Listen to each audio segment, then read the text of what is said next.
Hello student. मैं मनीष मालवीय अनवेरा online school classes में आप सभी का स्वागत करता हूं।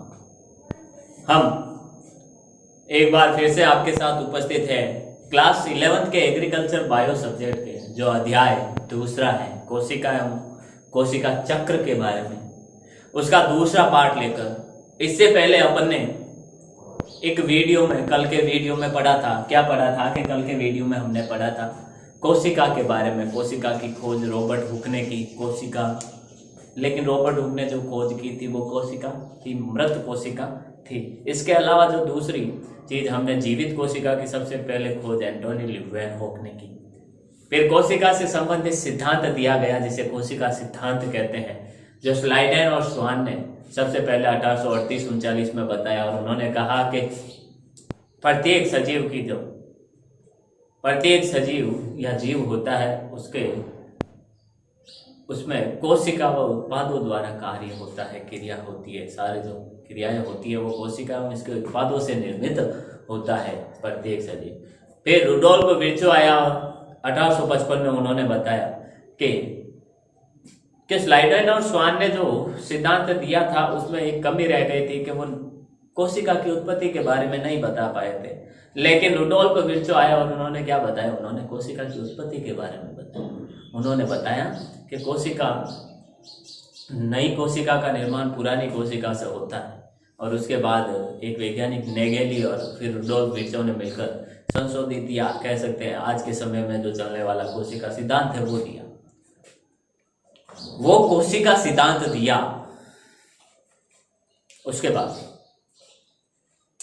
उसके बाद अपन ने एक वायरस के बारे में पढ़ा कि विषाणु वायरस होता है जो कोशिका के सिद्धांत का अपवाद होता है, जिसमें जो होता तो कोशिका है लेकिन कोशिका की तरह व्यवहार नहीं करता है। ठीक है, उनके तो वो वायरस है, वो अपवाद होने का कारण वो कोशिका की तरह व्यवहार क्यों नहीं करता है। ठीक है, इसके बारे में पढ़ा अपन ने, इनके कारण को जाना। फिर अपन पढ़ रहे थे प्रोकैरियोटिक और यूकैरियोटिक कोशिकाओं के बारे में। लास्ट में अपन ने प्रोकैरियोटिक और यूकैरियोटिक कोशिकाओं की जानकारी प्राप्त की। प्रोकैरियोटिक और यूकैरियोटिक कोशिकाओं की परिभाषा पढ़ी थी, जिसमें प्रोकैरियोटिक और यूकैरियोटिक कोशिकाएं क्या होती हैं। ऐसी कोशिकाएं, सबसे पहले प्रोकैरियोटिक कोशिका के बारे में अपन बोलते हैं। ऐसी कोशिकाएं जिसमें क्या होता है, जिसमें केंद्रक के चारों तरफ झिल्ली नहीं पाई जाती वो कहलाती है प्रोकैरियोटिक कोशिका। और जिसमें केंद्रक के चारों तरफ झिल्ली पाई जाती है उसे यूकैरियोटिक कोशिकाएं कहते हैं। ये प्रोकैरियोटिक और यूकैरियोटिक कोशिकाएं कहते हैं। ये देखिए प्रोकैरियोटिक और यूकैरियोटिक कोशिकाओं में आज अपन ने वो पिछले वीडियो में परिभाषा तक पढ़ा था, आज अपन इसका विस्तार से अध्ययन करेंगे प्रोकैरियोटिक और यूकैरियोटिक कोशिकाएं। और आज का हमारा जो पहला क्वेश्चन है, हम क्वेश्चन लेके चलते हैं कि प्रोकैरियोटिक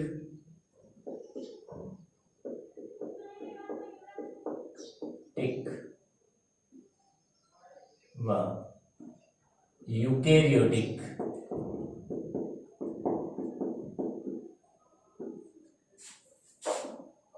कोशिका में अंतर क्या होता है। प्रोकैरियोटिक और यूकैरियोटिक कोशिकाओं में अंतर क्या होता है वो पढ़ते हैं अपन सबसे पहले। तो प्रोकैरियोटिक एक तरफ अपन लिखते हैं प्रोकैरियोटिक कोशिका और दूसरी तरफ लिखते हैं यूकैरियोटिक कोशिका।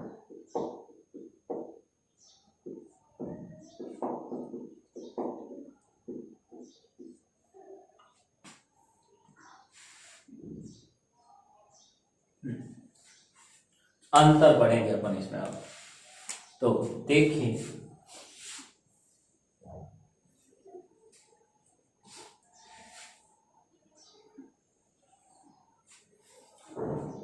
प्रोकैरियोटिक और यूकैरियोटिक कोशिका में सबसे पहले तो अपन ने सबसे पहला जो अंतर आता है वो इसकी परिभाषा से ही आता है। परिभाषा हमने पढ़ी है। ठीक है, तो प्रोकैरियोटिक कोशिका में केंद्रक के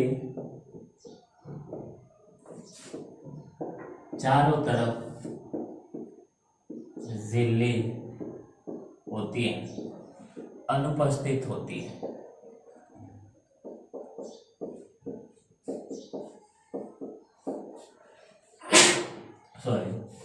तो प्रोकैरियोटिक कोशिकाओं में पहला अंतर क्या देखिए, केंद्रक के चारों तरफ झिल्ली उपस्थित होती है जो इनकी परिभाषा से निकल कर आता है। यूकेरियोटिक कोशिकाओं में क्या होता है कि केंद्रक के चारों तरफ झिल्ली अनुपस्थित होती है। क्या होती है? अनुपस्थित होती है। पहला अंतर यह कहता है कि केंद्रक के चारों तरफ इनके झिल्ली नहीं पाई जाती प्रोकैरियोटिक कोशिकाओं में। यूकेरियोटिक कोशिकाओं में होता है कि इनमें केंद्रक के चारों तरफ एक क्या होती है? स्पष्ट झिल्ली पाई जाती है। इनके चारों तरफ झिल्ली पाई जाती है, इसीलिए इनको क्या कहते हैं? इन्हें असीम केंद्रकी कहा जाता है। असीम केंद्रकी कहा जाता है।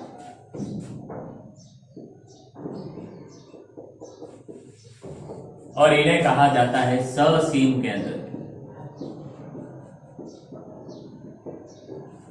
ससीम केंद्र की कहा जाता है।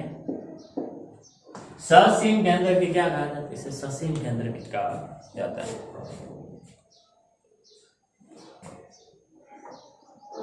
अब जब इसमें क्या होता है कि ये कोशिका के अंदर केंद्रक होता है, केंद्र के चारों तरफ झिल्ली नहीं होती, तो इसके अंदर जो डीएनए पदार्थ है वो इस प्रकार से अंदर बिखरा पड़ा है।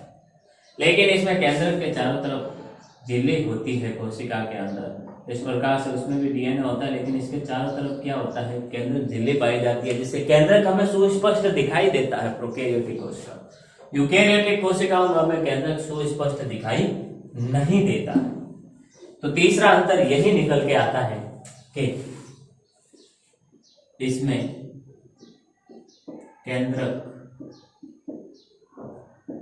स्पष्ट नहीं होता,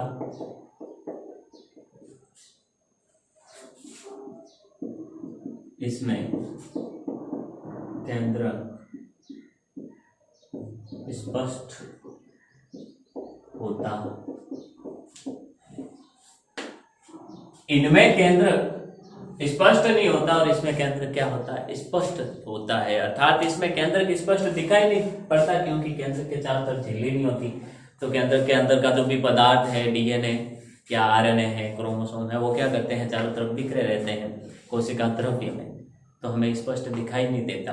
लेकिन यहाँ पर झिल्ली होने के कारण हमें केंद्र के एकदम साफ स्पष्ट अलग से पहचाना जा सकता है। ये जो कोशिकाएं होती हैं, इनमें गोल्जिकाएं, तारककाय, माइटोकॉन्ड्रिया, तारककाय, गोल्जिकाय, माइटोकॉन्ड्रिया,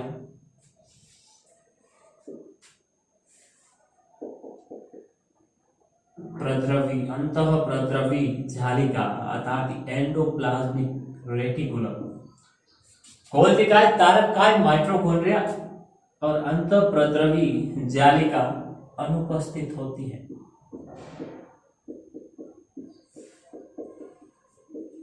किसमें अनुपस्थित होती हैं? प्रोकैरियोटिक कोशिकाओं में क्या होता है? ये गोल्जिकाय, तारककाय, माइटोकॉन्ड्रिया, अंतः प्रद्रवी जालिका अनुपस्थित होती है।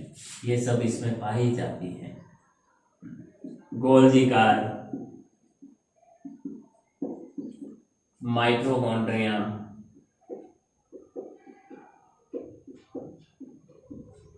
तारककाय, गोल्जिकाय, माइटोकॉन्ड्रिया, तारककाय और अंतःप्रद्रवी जालिका उपस्थित होती है, उपस्थित होती है। यूकेरियोटिक कोशिकाओं में यह सब चीजें क्या होती हैं? पाई जाती हैं। इसमें जो राइबोसोम होता है, प्रोकैरियोटिक कोशिकाओं में जो राइबोसोम होता है, इसमें 70S प्रकार का राइबोसोम होता है। प्रोकैरियोटिक कोशिकाओं में 70S प्रकार का राइबोसोम होता है, जबकि इसमें 80S प्रकार का राइबोसोम होता है। कौन सा? 80S प्रकार का राइबोसोम होता है।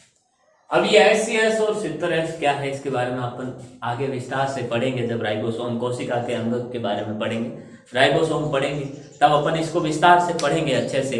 लेकिन अभी मैं आपको बता दूं, राइबोसोम एक जिसे प्रोटीन की फैक्ट्री कहते हैं, इसका राइबोसोम का कार्य होता है क्या? कोशिका के अंदर प्रोटीन का निर्माण करना। इसीलिए इसको राइबोसोम को प्रोटीन की फैक्ट्री भी कहा जाता है। और इसको दो भागों में बांटा गया है, एक 70S प्रकार का राइबोसोम और एक 80S प्रकार का राइबोसोम। अब जो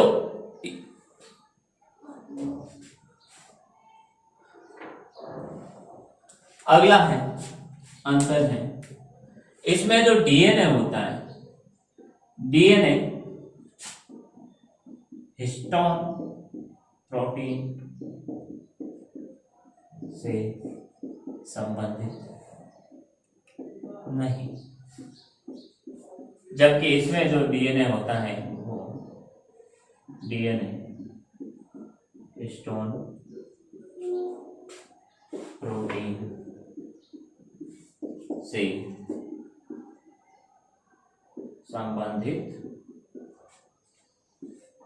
होता है। ये मोटे तौर पर इनमें क्या है, प्रोकैरियोटिक और यूकैरियोटिक कोशिका में कुछ अंतर है। अगर सवाल आ जाए प्रोकैरियोटिक कोशिका और यूकैरियोटिक कोशिकाओं में क्या अंतर है,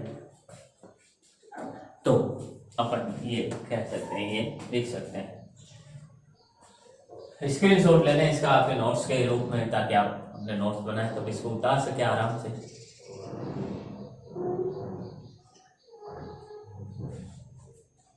ये प्रोकैरियोटिक और यूकैरियोटिक कोशिकाओं के बारे में अंतर था। अब अपन पढ़ेंगे आगे किसके बारे में, अब अपन पढ़ेंगे इसमें कोशिका के संगठन के बारे में अपन पढ़ेंगे। कोशिका के संगठन का मतलब कोशिका किन किन चीजों से मिलकर बनी होती है, अर्थात हम कह सकते हैं कोशिकाओं की संरचना के बारे में अब अपन पढ़ेंगे, जिसमें कोशिका के 3 भाग होते हैं।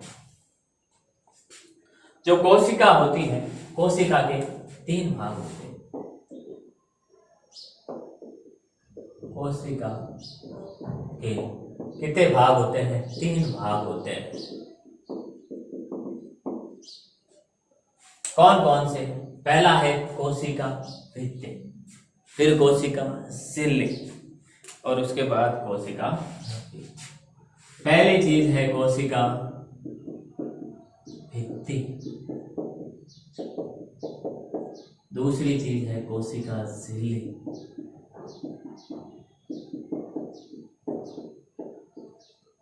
तो तीसरी चीज है कोशिका द्रव्य। यानी कोशिका के चारों तरफ आवरण पाया जाता है, एक निर्जीव आवरण, कोशिका भित्ति। उसके भीतर एक आवरण, कई कोशिकाओं में एक आवरण और होता है।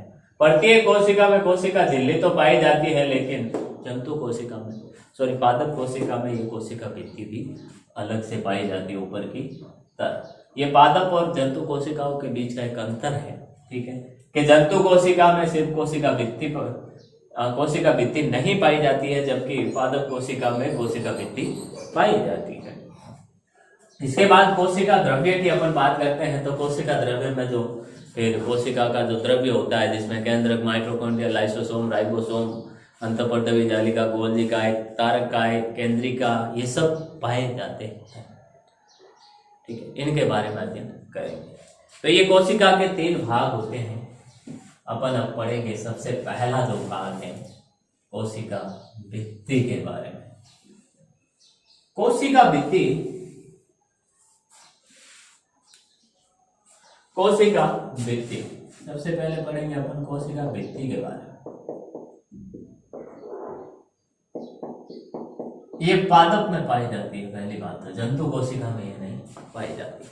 तो पादपों के जीव द्रव्य की झिल्ली के बाहर, जीव द्रव्य की झिल्ली के मतलब कोशिका झिल्ली के बाहर की तरफ एक आवरण होता है, एक झिल्ली और पाई जाती है जिसे अपन कोशिका भित्ति कहते हैं। ये निर्जीव आवरण होता है, इसमें किसी प्रकार का जीव नहीं होता है। यह कोशिका की सुरक्षा करती है, सुरक्षा के साथ साथ दो कोशिकाओं का आपसी संबंध बनाने का भी कार्य करती है। तो देखिए पहली चीज इसमें, पहला पॉइंट क्या है,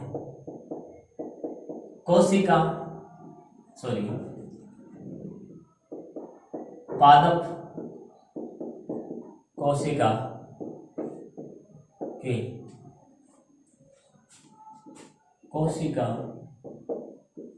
कोशिका झिल्ली के चारों तरफ एक निर्जीव आवरण पाया जाता है, जिसे इसे क्या कहते हैं, जिसे कोशिका भित्ति कहते हैं। इसे कोशिका भित्ति कहते हैं, इसे कोशिका भित्ति कहते हैं, जो कोशिका झिल्ली के चारों तरफ एक आवरण पाया जाता है। जो पादप कोशिका होती है वो इस प्रकार से होती है, एक कोशिका और इसके चारों तरफ एक आवरण पाया जाता है, और ये कोशिका झिल्ली है, ठीक है। और कोशिका झिल्ली के चारों तरफ एक हल्का सा बारीक सा आवरण पाया जाता है इस प्रकार से, ठीक है। ये इसलिए दोहरी झिल्ली युक्त कोशिका होती है जो पादप कोशिका होती है। जंतु कोशिका वो एकल झिल्ली युक्त होती है, उसमें ये जो रेड में बनाई हुई कोशिका भित्ति नहीं पाई जाती है। अब ये कोशिका भित्ति सेल्यूलोज, हेमीसेल्यूलोज, पेक्टिन व प्रोटीन की बनी होती है। इस कोशिका भित्ति का निर्माण कैसे होता है, तो देखिए सवाल अगर पूछ ले एक नंबर में कि कोशिका भित्ति का निर्माण कैसे होता है, किन किन से बनी होती है, तो कोशिका भित्ति, जो कोशिका भित्ति होती है वो सेल्यूलोज,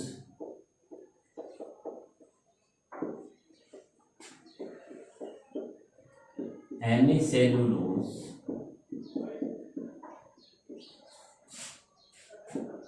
प्रोटीन व पेक्टिन की बनी होती है। ये इसकी संरचना है। कोशिका भित्ति किसकी बनी होती है, प्रोटीन, पेक्टिन, हेमीसेल्यूलोज और सेल्यूलोज की बनी होती है। सवाल पूछ ले एक नंबर में कि कोशिका भित्ति किस किस पदार्थों से मिलकर बनी होती है, तो हेमीसेल्यूलोज, सेल्यूलोज, प्रोटीन और पेक्टिन से मिलकर बनी होती है। इसका कार्य क्या होता है, ऐसे बोल सकते हैं, इसका कार्य अपन लिख सकते हैं। इसका कार्य होता है कोशिका की बाह्य आघातों से सुरक्षा, बाह्य आघातों से सुरक्षा करने का कार्य, तथा बाहर से कोई भी चोट लगती है तो कोशिका को बचाने का कार्य कौन करता है, हमारे कोशिका की जो भित्ति होती है वो करती है। बाह्य आघातों से सुरक्षा करना तथा दो कोशिका के बीच आपसी संबंध बनाने का कार्य करती है। ये कोशिका भित्ति जो होती है वो कोशिका की बाह्य आघातों से, जैसे ही कोशिका पर कोई चोट लगती है तो उसको बाहर का जो आघात लगता है उससे कोशिका के अंदर के जो भी पदार्थ है उनको किसी प्रकार का नुकसान ना हो, ये उसको बचाने का कार्य कौन करती है, कोशिका भित्ति करती है। और दूसरी चीज, दो कोशिकाएं जब आपस में जुड़ती हैं तो उनको जोड़ने का, उनके बीच संबंध स्थापित करने का, अर्थात एक कोशिका से दूसरी कोशिका में जो पदार्थ आदान प्रदान होते हैं उसके लिए उन दोनों कोशिकाओं को आपस में जोड़ने का, संबंध बताने का, संबंध बनाने का जो कार्य करती है वो कोशिका भित्ति कहती है। अब जो कोशिका भित्ति होती है वो 4 प्रकार की परतों से बनी हुई होती है। मध्य पटलिका, प्राथमिक भित्ति, द्वितीयक भित्ति और तृतीयक भित्ति। जो कोशिका भित्ति होती है, कोशिका भित्ति मध्य पटलिका,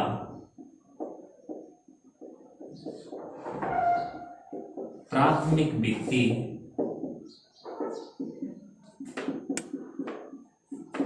द्वितीयक भित्ति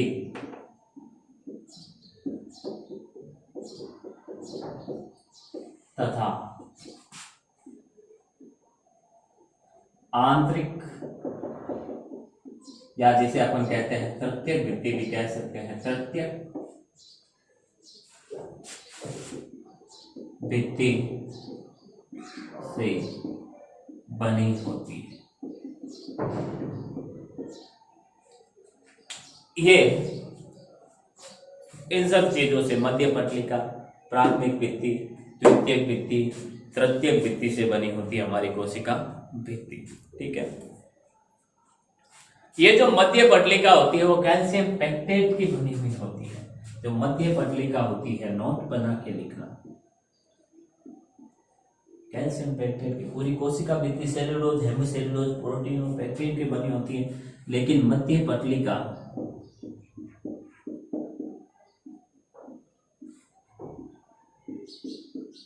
कैल्शियम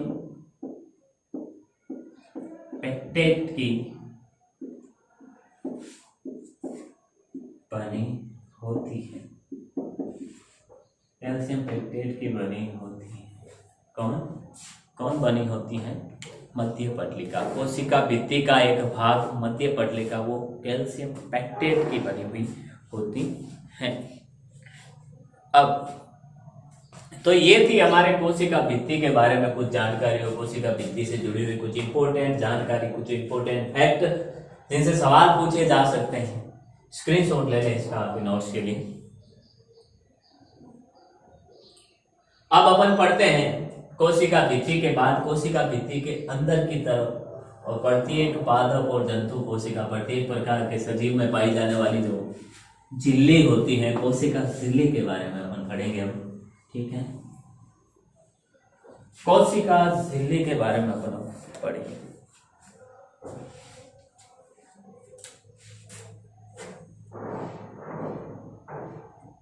कोशिका झिल्ली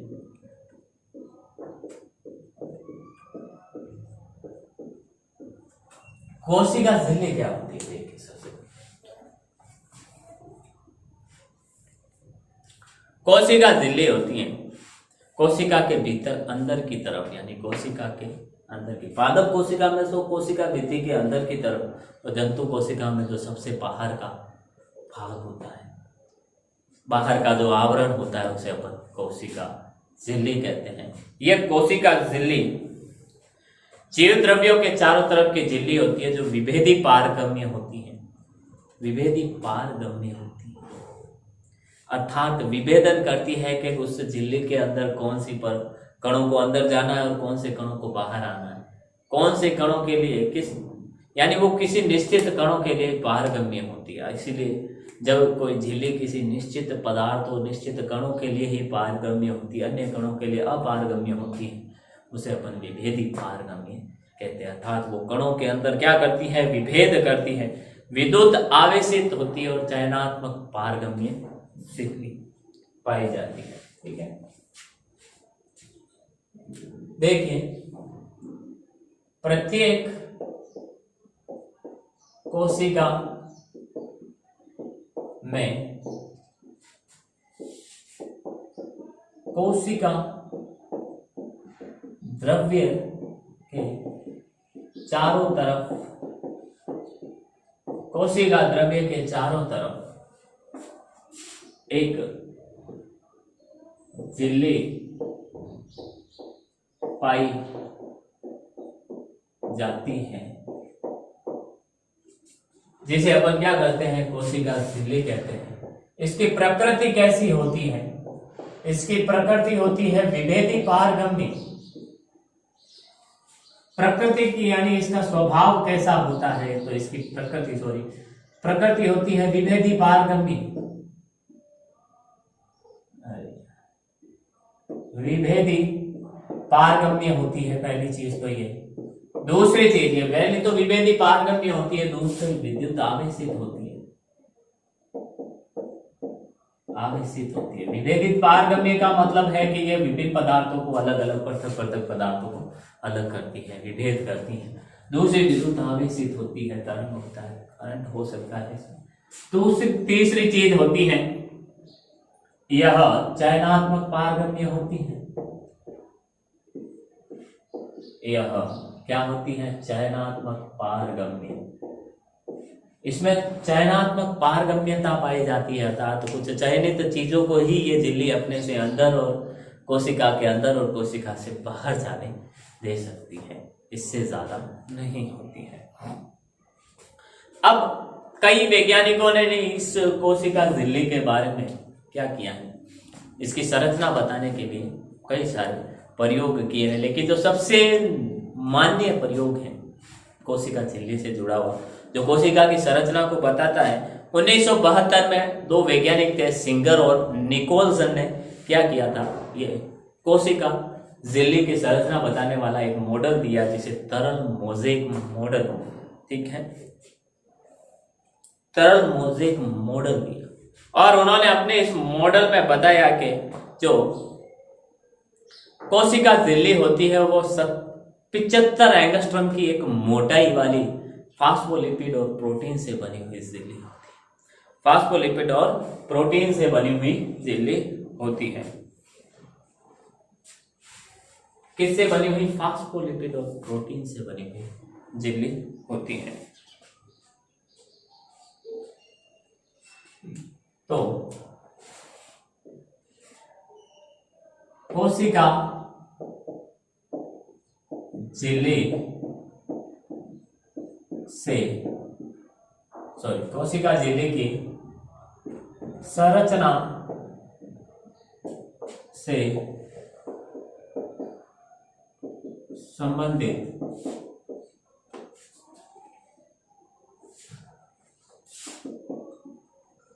सर्वमान्य सिद्धांत 1972 में सिंगर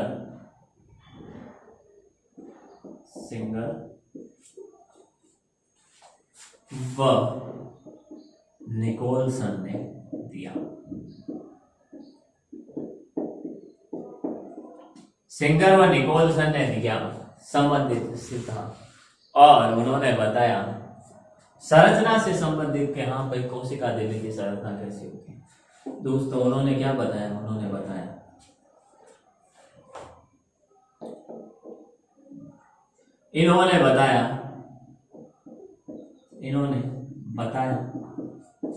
कि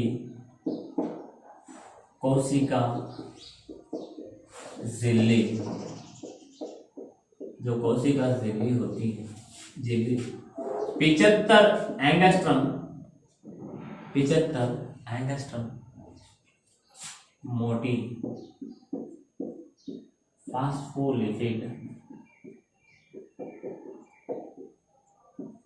व प्रोटीन से बनती हैं।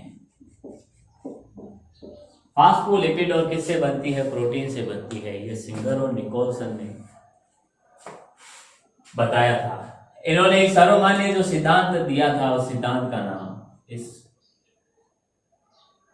यहां लिख देना, सिंगर व निकोलसन ने दिया, जिसका नाम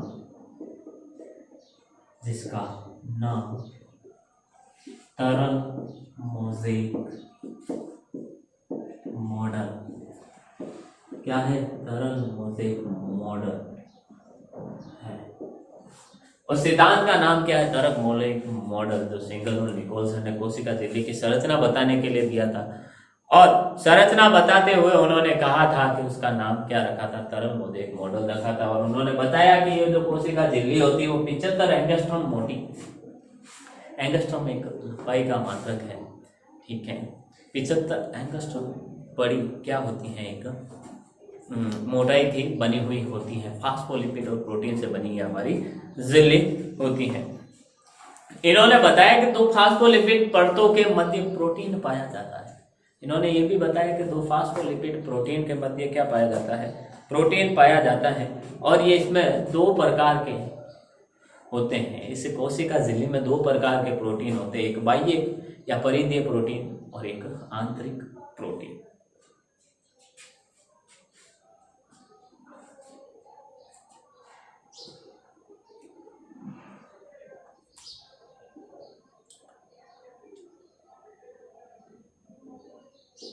कोशिका झिल्ली में बाह्य या परिधीय प्रोटीन तथा आंतरिक प्रोटीन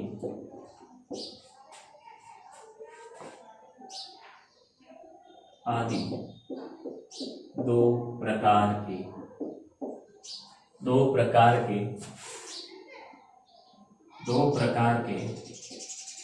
प्रोटीन पाए जाते हैं। आदि क्या होते हैं, 2 प्रकार के प्रोटीन पाए जाते हैं, ठीक है। अब नोट बना के लिखना एक चीज। इन्होंने बताया कि कोशिका झिल्ली में 2 प्रकार के प्रोटीन होते हैं, एक बाह्य प्रोटीन एक और आंतरिक प्रोटीन होता है। जो आंतरिक प्रोटीन होता है, जो कोशिका झिल्ली होती है, वो आंतरिक प्रोटीन की सहायता से क्या करती हैं, पदार्थों के आवागमन का नियंत्रण करती है। बहुत इंपॉर्टेंट है, वो सवाल पूछा जा सकता है। क्या पूछा जा सकता है कि कोशिका झिल्ली में पदार्थों का जो आवागमन होता है वो किसके द्वारा नियंत्रित होता है, कौन से प्रोटीन के द्वारा नियंत्रित होता है, 1 नंबर का सवाल। और वो सवाल बनता है तब क्या हो, अपन का उत्तर क्या होगा, अपन का उत्तर होगा कि कोशिका के अंदर पाया जाने वाला जो आंतरिक प्रोटीन होता है वो क्या करता है, वो करता है पदार्थों के अंदर बाहर अर्थात आवागमन का नियंत्रण करता है। तो देखिए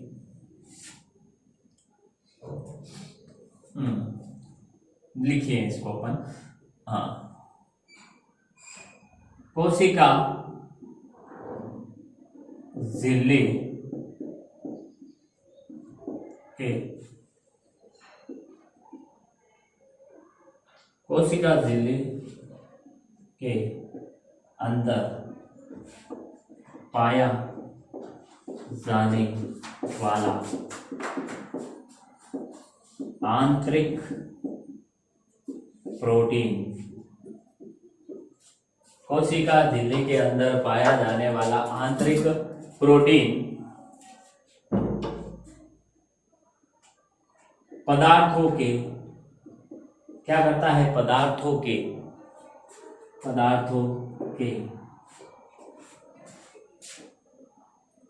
आवागमन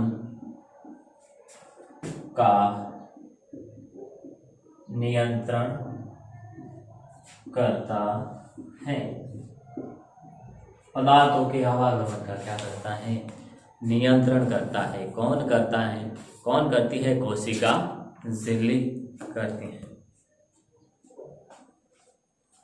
अब इसके कार्य क्या होते हैं, कोशिका झिल्ली के आखिर में देखिए अपन कार्य, यह जो होती है कोशिका को निश्चित